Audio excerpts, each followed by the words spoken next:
I do sound very stuffy on the last one. It's So funny. that's how I'm going to greet everybody. Go blow your nose. Good morning, my love. Good morning. How you doing? I'm dealing with a stomach virus. So it's like day, 6? So going up and down the stairs and taking out the trash is like a high-intensity cardio exercise right now. I have white shit on my nose, too. I just realized I still have the white zit cream. It's a real top-notch production around here. We're back from Europe. Mm-hmm. And Trey got a little tummy bug. Not just a little tummy bug. We should call it what it is. On the last 3 days of our trip, he started coming down with something. And, at first we thought it was like gastrointestinal, connected to maybe something he ate. But the fever that he had was otherworldly. It was probably one of the worst fevers you ever had. Was it as bad as fever I've ever had? Was it worse than when we had the flu over Christmas a couple of years ago? Fever-wise, this was worse because it was like I was chattering, shivering. We had no thermometer, but I really think it was quite high. And yeah, it was, you handled it like a champ, but a bummer of a way to end such a glorious trip for sure. Especially because we were by the Mediterranean Sea, and the whole point had been to It was sweet. We're gonna go swimming. We're gonna walk on the beach. We're gonna drink espresso, and then I was eating bread with tomato paste on it for like 2 days. I was eating like a child afterward. Anytime I'd eat something, I'd have to like eliminate something. The fever would come and go. Like at night, I was either falling or going as fast as I can through the roof. Like it was like I was on a bullet train. Yeah. It was fucked. My body would wake me up so I could eliminate. Yeah, it was something I've never experienced before. Thank you for taking care of me. That was a big vulnerable thing. And it's been a theme where it's just like, because my mind goes to like, I'm the Debbie Downer. Like, I'm taking away the fun. I don't need taking care of. But I did need taken care of. So I'm taking that one back. I don't want, it's still hard to receive help. So there was some moments where I got very, very emotional. Yeah. And then you kept pointing out too, where you're like, Trey, if this were reversed, I'd go like, yeah, you're right. There was a moment when we had gotten to town. He felt well enough for us to ride this like little trolley to town at our little beach town where we were. And then all of a sudden his body was like, no. And he was trying to tell me that he wanted to like take himself back home, like do the commute all the way back home by himself. And I looked at him and I was like, if this was me in this physical ailment that you didn't ask for, you didn't do anything to bring this on. And I was like, I'm going to commute myself back. Yeah. And you stay in town, you stay and play. You would look at me like I was a crazy person. You'd be like, no, this is what I signed up for. And it's interesting on this podcast, especially because we spend a lot of time talking about fucking and sex and, a lot of hot stuff. And this is partnership. This is partnership. And this is what I signed up for. This is actual like partner privilege right here. Yeah. Where it's sure. And then it's not being held over my head. I'm not being kind of chastised for my ailment. Yeah, I wanted to ask that while we were by the Mediterranean Sea, but I was like, hold out on this. Yeah. If you were to give name to the deepest fear of like, is it retaliation? What is it? Why is there resistance in receiving help, nurturance, care, right? What is the fear behind that? Like, if I do this, it means, or this is going to happen. If we could give voice to the ridiculous thought or something, what is that for you? First things that come to mind is that I'm too much and that I'm taking up too much space. It's as simple as that. And if I'm too much, I'm too big of a XYZ, and then I'm taking up too much space. And then I'm getting in the way of other people's fun and enjoyment.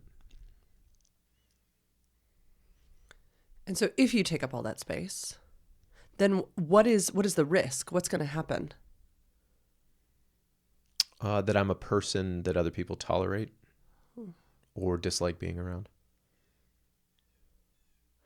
So it's not necessarily maybe that I'll flee, but maybe that I'll just be, or like that I'll abandon you or get rid of you. Resentment. I'll resent you. Mm-hmm. Like you can leave whenever you want. Okay, so I don't more want like you this to. fear that like, And I'm not going to start doing things to push you toward that action, but I don't fear abandonment. just more that I would resent you, tolerate you, stay, but like kind of has residual ugh about this guy. Maybe more than, okay, want to, willing to scale. Sure. Imagine a pyramid. Want to is at the very, very top, and want to and desire can be interchanged. It's vacation mode. You do what you want. We were on vacation mode, so now I was in a position where I was taking you from your want to a place of caretaking. You're willing to, and also caretaking and like lust and desire don't really go hand in hand either. Right. So I was taking you from like sexy Lauren finally at the beach vacation mode into like nurse Lauren who's having to take care of her husband like a child mode. This isn't, I wouldn't even say there's rationality behind it, but especially because we talk about it all the time, how there's no caretaking and desire. Like this is good that we flesh this out because, I don't know, devil's advocates who listen to our podcast might be like, y'all are full of shit because there is caretaking within partnerships sometimes. People do get ill. People do get wounded. People do have car accidents or get sick by the beach. Like, what do? Just like, no, I didn't sign up for this. Doesn't put me in a lusty space. Let's reverse the roles, because in Spain, you were going through, I think, low grade cold, and then really, really bad cramps when we first got to Spain. Let's reverse the roles. Were you resentful of me? No. Why not? Oh, this wasn't, your actions didn't determine, this isn't like getting too drunk, making a fool of yourself and then throwing up all over the room and then being hung over the next day.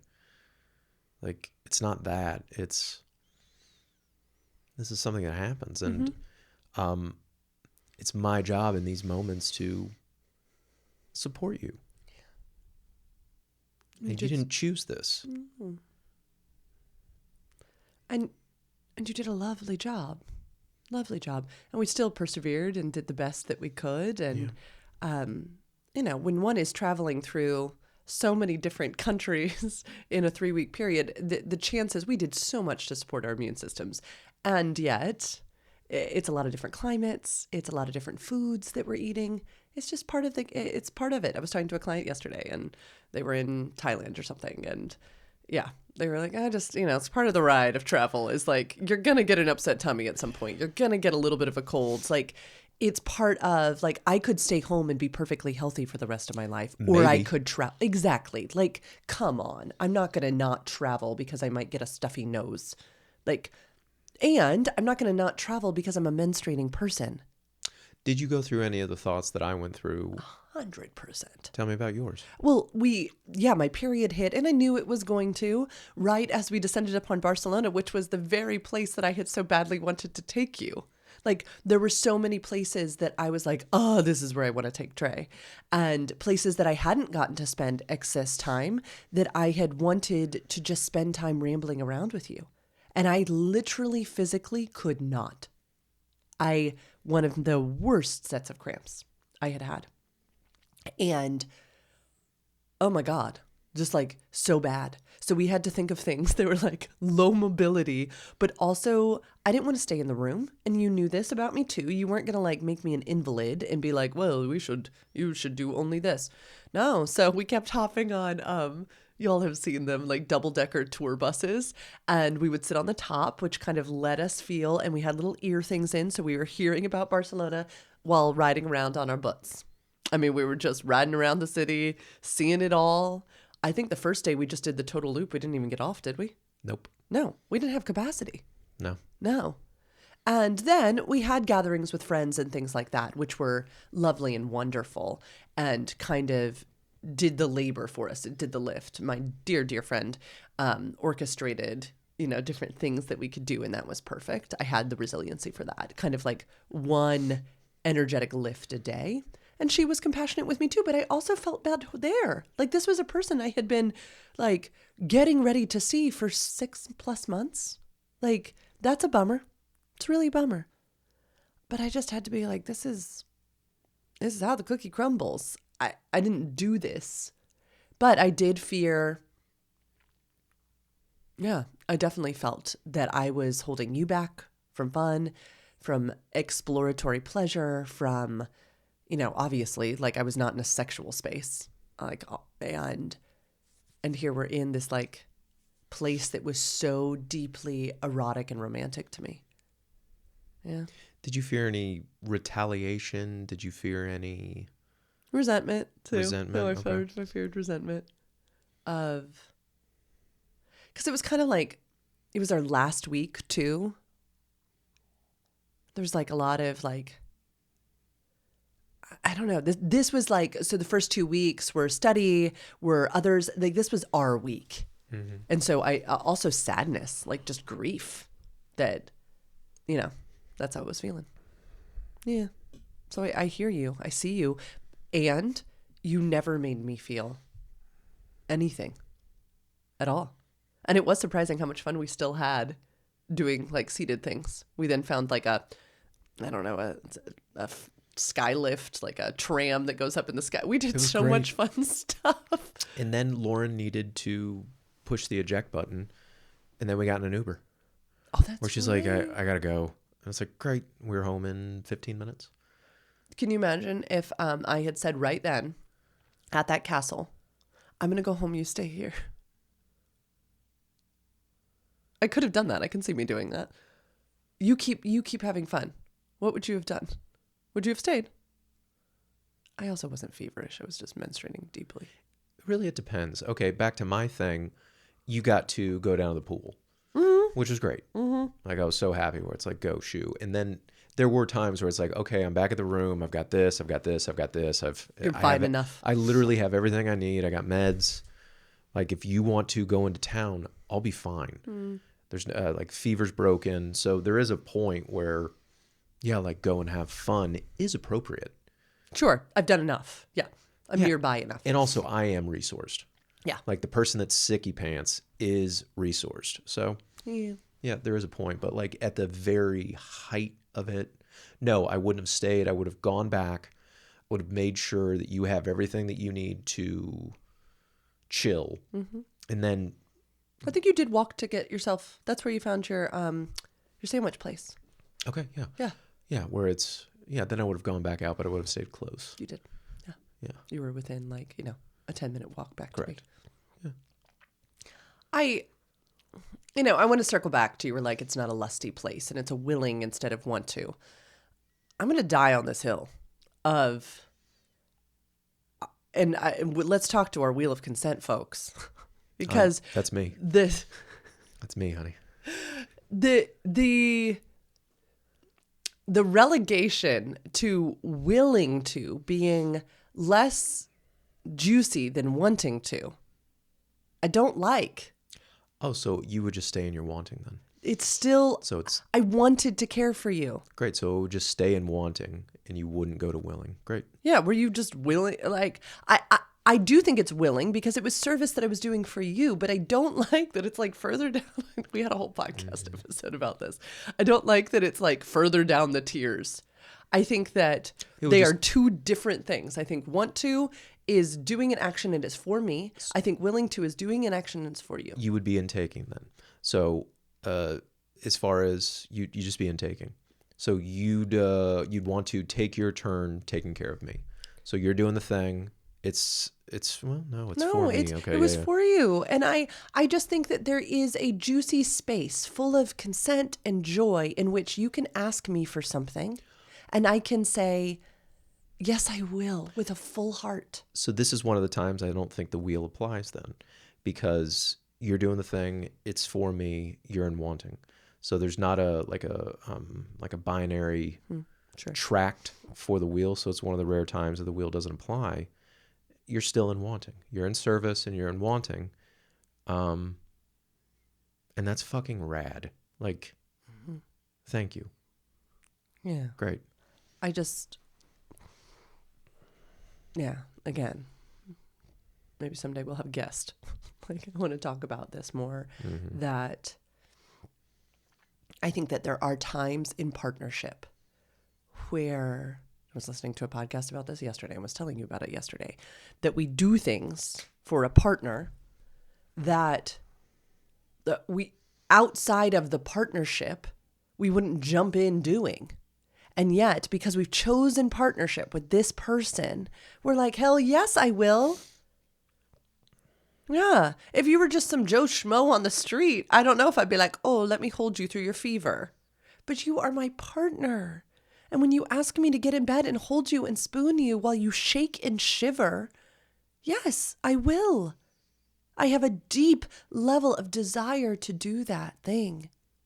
Also, hard conversations. We had a really hard conversation on the beach Tuesday before we left. And I sometimes wonder if this was a precursor to your sickness, because I think the somatic body is fascinating. We had a really hard conversation that also had to do with you taking up space and putting your wants forward. And I am a big proponent that it is good to want. And even when it's uncomfortable in somebody else's body, like, and we had this beautiful conversation while we were biking, and you were like, why did you even get into a relationship with me? And I was like, 'cause I like that you push me like this. I like that you grow me. I chose a partner who pushes me to my growth edge. I didn't choose a partner who believes the old shit I did. I chose a partner who made me a little bit uncomfy. I'm good with it. I'm so good with it. And I am okay with choosing to do things that, yes, outside of this container where we are mutually loving towards each other and have chosen this life together, doing things for you that have some lift, that have some sacrifice, that have some challenge, that have some not fun parts. Because to me, that's healing and restorative and beautiful and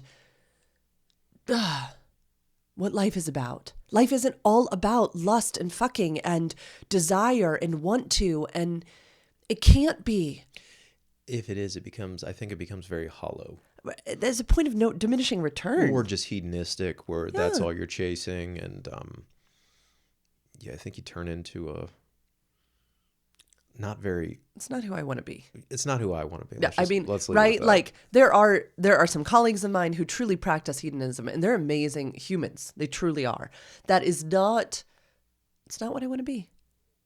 It is not, it doesn't align with me.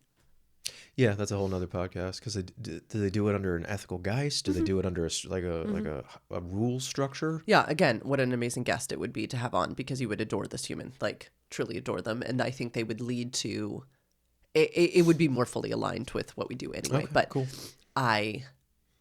They're not in a hierarchical partnership like this. Mm-hmm. They have chosen to, right? They don't put themselves in structures in which, like this. Okay. Yeah. It always, they don't put themselves in structures is always a... Yeah. Like, what time do the anarchists meet? Always goes back to that for me. Yeah. Yep.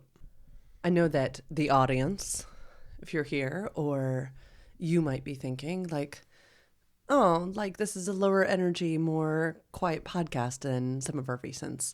And yet I kind of freaking love it, because this is the scope of partnership. This is how life looks.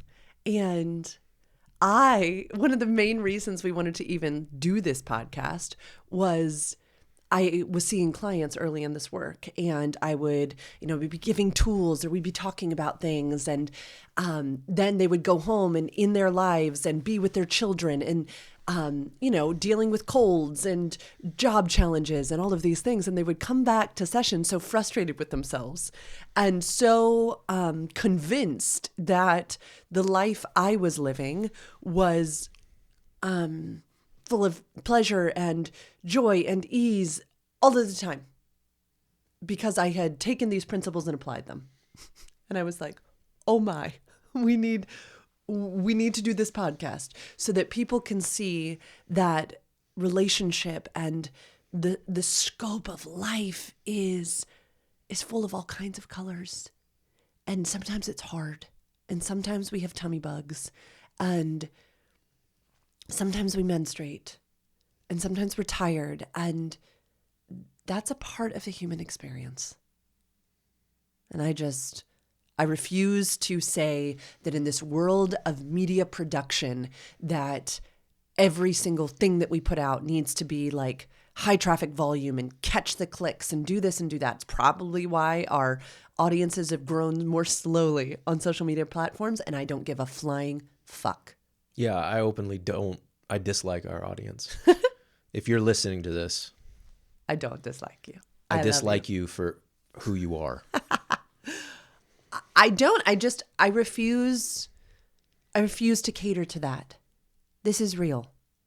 And it feels really important that, yeah, sometimes we're making it through and sometimes we're supporting one another.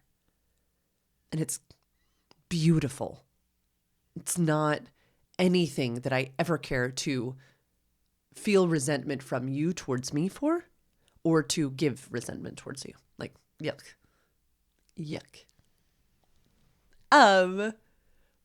We could wrap up here, or we could talk a little bit about Europe and travel. But does this feel like a good place to wrap up? This is a good, I can barely listen. Yeah. It stinks. Yeah. Yeah. I'm having a bad day. Yesterday was a good day. Today's I'm having a bad moment right now. Mm-hmm. Mm-hmm. Yeah. You get to. You truly get to. We will circle back. We promise to tell you about Europe. You get to go into your office and make this family some money. Okay, I'm going to stay upstairs. I'm going to take a nap. You go into that office. One of us is a generator. One of us is a projector. I'll make you a frozen burrito. Get into that office and make some money. I, just on a personal note, have been so happy to be back with my clients. Yeah. I'm like, oh, this is what it feels like. I knew you would, babe. Really? Yeah, it's a part of you. Like, how lucky are you that you get to do something that fuels you? You get to do something for a living that you look forward to, that fuels you, that helps other people. In my opinion. You could be in there just flamethrowing people. A client said yesterday, we were working through repatterning attachment cycles, and we did an exercise in session, and they looked at me and they go, "You are so good at your job." Mm-hmm. And I was using for those who don't know, I have a whiteboard on the wall in my office, and I'm always drawing things and referencing things. And we were working through something that was drawn on the whiteboard, and they were like, "Your professors would be so proud of you." It was so cute. But anyway, we will wrap up. My work is incredibly life-giving. And for those, speaking of human design, my number one thing that I'm here on earth to do is fix that which has been spoiled, which I just love that phrasing because I deeply believe that our beliefs about sexuality and relationships have really been spoiled by a lot of different influences. So we're going to wrap up today. My sweet Trey needs a nap. And we are so thankful that you came here today. We are so thankful to be back from Europe and back in what we're doing. And please remember that these are our opinions, and our opinions only. Take what you like, leave the rest. You have a right to informed decision-making and self-determination.